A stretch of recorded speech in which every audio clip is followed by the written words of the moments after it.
Hey guys, D-Pad Danny back again with another review. Now I know so far most of my reviews have been pretty focused on games for Nintendo consoles, but with me being a longtime fanboy, that's not really a surprise. That being said, I thought we'd switch gears today and do more of a Sega-centric episode. So today, I will be reviewing the Genesis 6-pack with a 6-pack.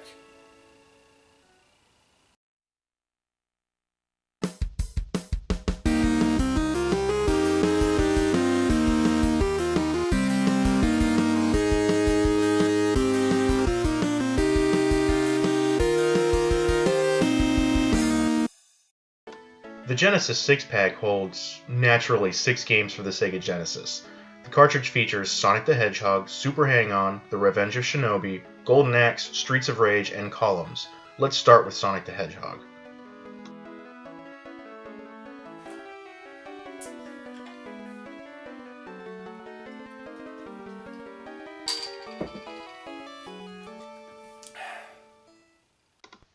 Now, if you've never played a Sonic game before, you may consider pausing this video and rethinking what you're doing with your life.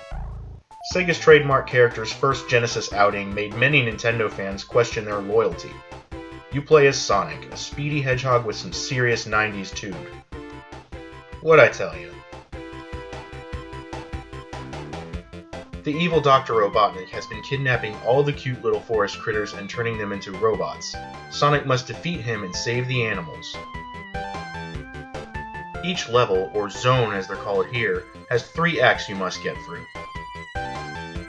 At the end of the 3rd act, you'll face off against Robotnik in one of his mechanized contraptions.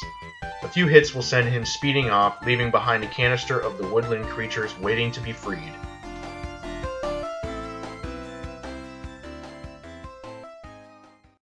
Sonic can run and jump quite fast, and this can make platforming enjoyable.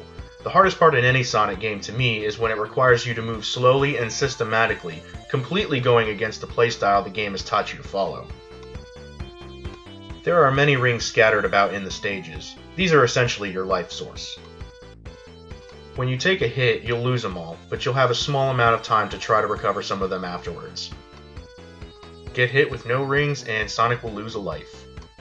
If you manage to collect 50 rings or more in a stage, you'll be able to go into a bonus level where you try to get a Chaos Emerald from the center. The graphics are colorful and the music is catchy, and overall, this is a pretty good game. However, as much as Sonic tries, he's no Mario.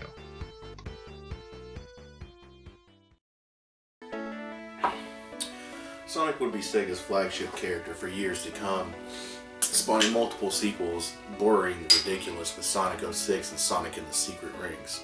Let's take a look at the next game. Every console needs a puzzle game, right? Columns is a basic puzzle game that has you, the player, trying to match 3 or more of the same colored gems in a horizontal, vertical, or diagonal line. These gems drop from the top of the screen in 3 gem columns. Oh, like the name! You can use the face buttons on your Genesis controller to cycle the order the gems are in before the column reaches the bottom. Like most puzzle games, the point of this one is to more or less keep going and see how many points you can rack up. The music is okay for a game of this type, and the sound effects are basic. Not that they need to be anything superb. Graphically, the game isn't much to look at, but again, it's about as good as it needs to be. I hear people comparing this game to Tetris sometimes, but it's really more similar to Dr. Mario or Puyo Puyo with the color matching concept. I enjoy this game from time to time, but it's not long before I put it down again. Puzzle fans should enjoy this one though.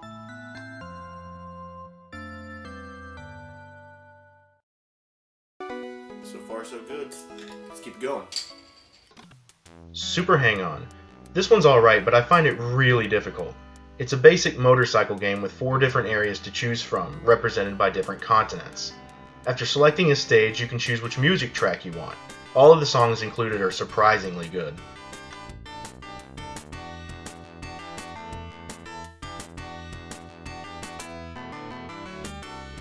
As you race, you need to hit checkpoints to extend your remaining time. Get to the next checkpoint before your time hits 0 and repeat. This game can be extremely unforgiving, as to pass a course you'll need to have a damn near perfect run. Make one mistake and you may not see it to the end.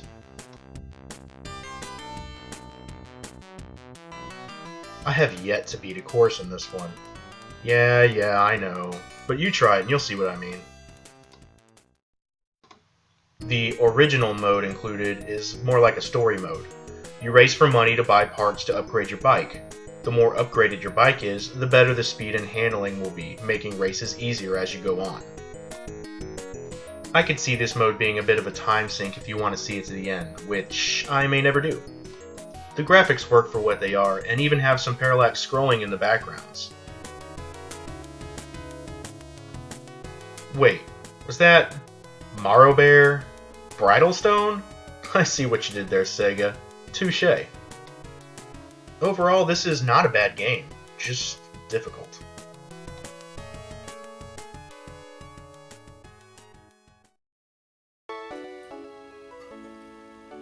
Oh man, I gotta break the seal. Excuse me.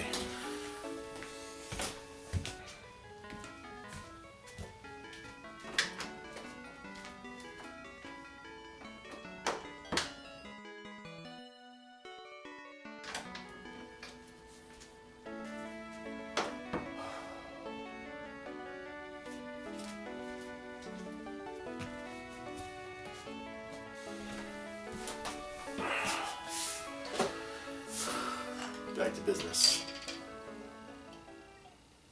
Next up, The Revenge of Shinobi. This is a great action platformer with some well done music and graphics.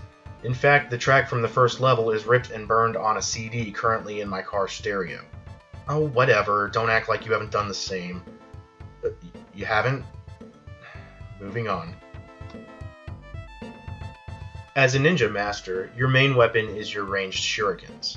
If you get up close to your enemy, your attacks will take the form of a kick. Getting the power item will upgrade your shurikens to fireballs that do more damage. It seems that every other living thing out there wants you dead.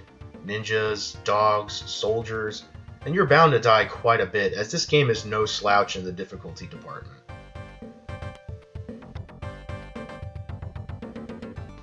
Up until recording the video for this review, I had never even made it past the first level. As you can see, I've now been able to make it to the third level. Yeah, buddy. One of the things that makes this game tough in some of the levels is the necessary mastery of the double jump. There is a double jump, but it's kinda tough to get the hang of. Even though I know how to do it, it seems I can only do it sometimes, which can be an issue as the game expects you to do it perfectly on the fly. Did that nun just commit suicide? Though there's a pretty hefty learning curve, this one is absolutely worth checking out.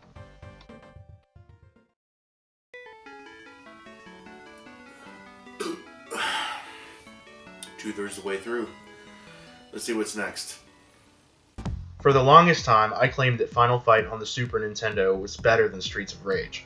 After putting some solid time into it, I've decided that Streets of Rage might just be the superior game. The city's been more or less taken over by a crime syndicate, and 3 young cops vow to make a difference and take back the city in the name of justice. There are 3 selectable characters in this beat-em-up.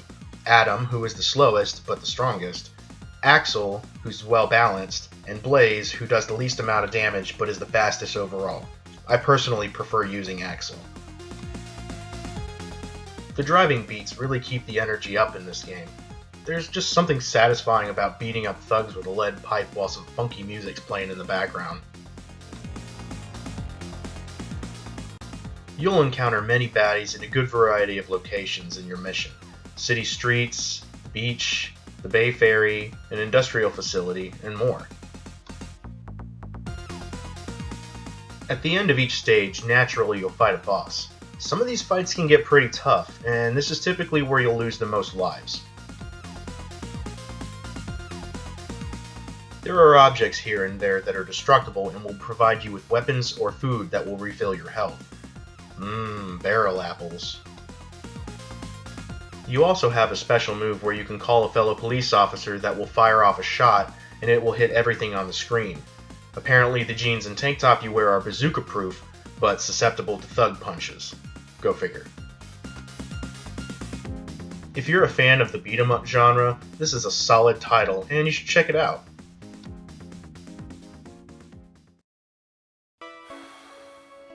Almost done. By the way, are you gonna like the video? You're gonna hit that like button, right? It's cool, I'll wait.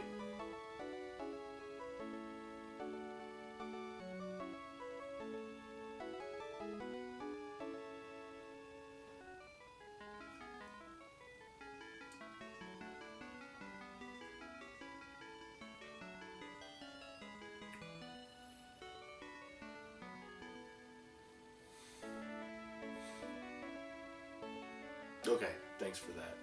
Alright, let's finish this up.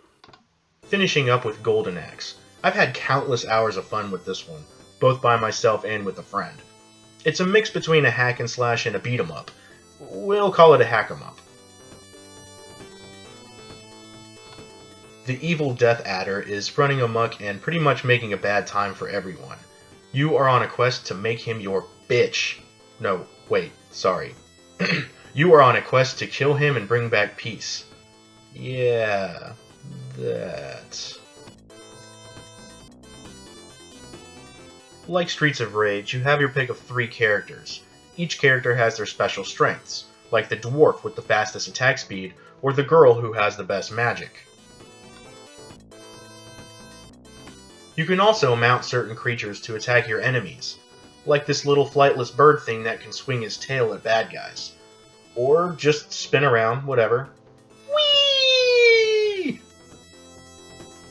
There's a mode called The Duel, in which you just face off against enemies in an arena-style setting. This concept was actually turned into its own one-on-one fighting game for the Sega Saturn years later, but that's another story entirely. This is a solid game for 1 player, but even better for 2. If you've never played it before, find a way to do so.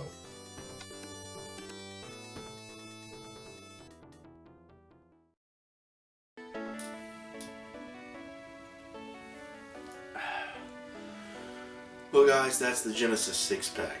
It's a $5 to $10 common that has 6 games on it, which makes it value for you and definitely worthy of being in your collection. As always, thanks for watching. I'm out of beer, so I'm going to bed.